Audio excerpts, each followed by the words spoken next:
নমস্কার বন্ধুরা, welcome to আমন্ত্রণ। আজকে আমি সবজি আর ডিম দিয়ে চাউমিন করে দেখাবো। এখানে আমি ছোট ছোট করে কেটে নিয়েছি আলু, গাজর।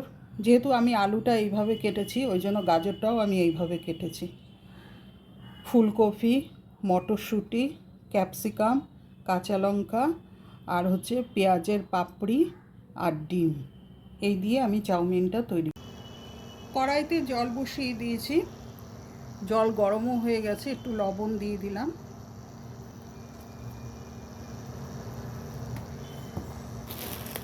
এখানে আমি বড় এক প্যাকেট চাউ নিয়ে নিয়েছি, নিয়ে এবার গরম জলের মধ্যে দিয়ে দেব।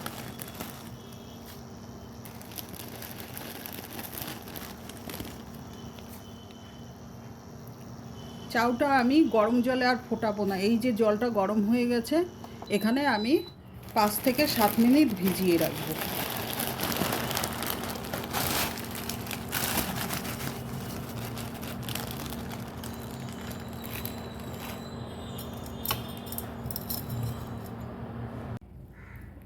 চাউ সেদ্ধ হয়ে গেছে। চাউ নুডলস যখনই সেদ্ধ করবেন 60 থেকে 70% সেদ্ধ করবেন। বেশি সেদ্ধ করলে এগুলো খেতে ভালো লাগে না। এবার এটা আমি ঝুড়ির মধ্যে ঢেলে ঠান্ডা জলে ধুয়ে নেব ভালো করে। ঠান্ডা জল বলতে নর্মাল জল।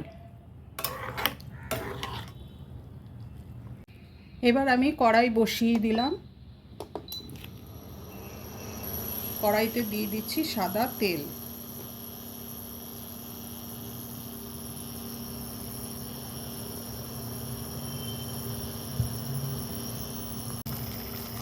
এবার তেলের মধ্যে আমি ডিমগুলো ফাটিয়ে ভেজে নেব।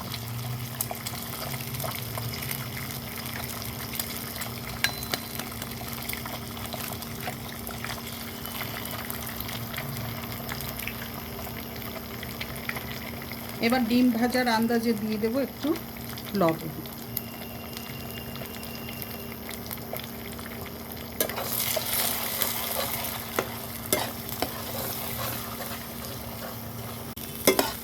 ডিমটা ভাজা হয়ে গেছে, এবার আমি নামিয়ে নেব।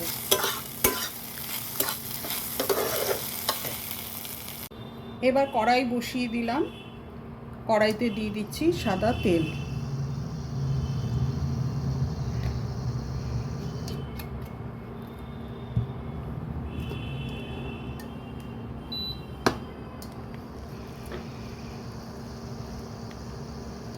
তেল গরম হয়ে গেছে, এবার দিয়ে দিচ্ছি আলু,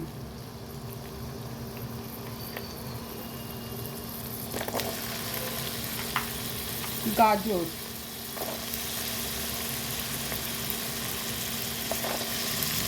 ফুলকপি,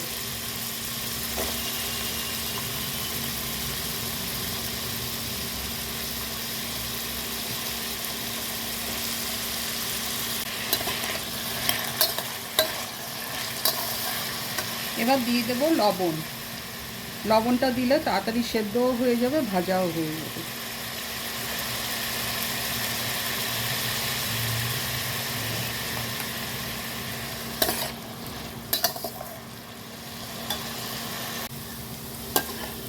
আলু, গাজর, ফুলকপি ভাজা হয়ে গেছে। আলু ভাজা হলেই সব ভাজা হয়ে যাবে। ভাজা হয়ে গেছে, এবার আমি দিয়ে দেব পেঁয়াজের পাপড়ি, ক্যাপসিকাম, কাঁচা লঙ্কা,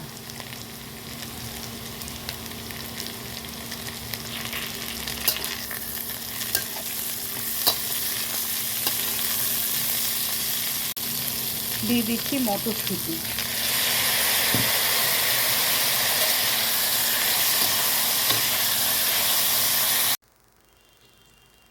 সবজিগুলো সব ভাজা হয়ে গেছে, এবার আমি দিয়ে দিচ্ছি সেদ্ধ করা চাউমিন।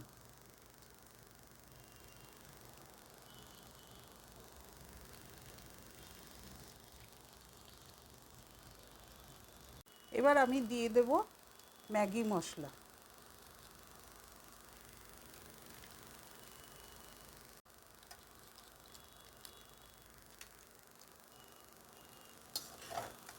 সব এবার একসাথে মিশিয়ে নেব।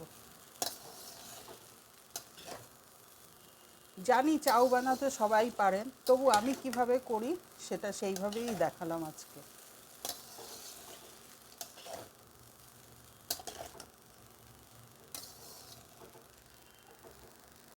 এবার দিয়ে দিচ্ছি ভেজে রাখা ডিম।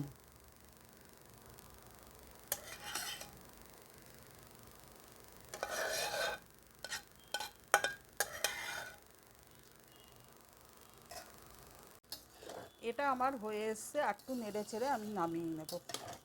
কেমন লাগলো চাউয়ের রেসিপি? ভালো লেগে থাকলে আমার চ্যানেলটি সাবস্ক্রাইব করে আমার পাশে থাকার অনুরোধ রইল। আপনারা ভালো থাকুন, সুস্থ থাকুন, আনন্দে থাকুন। দেখা হবে নেক্সট রেসিপিতে।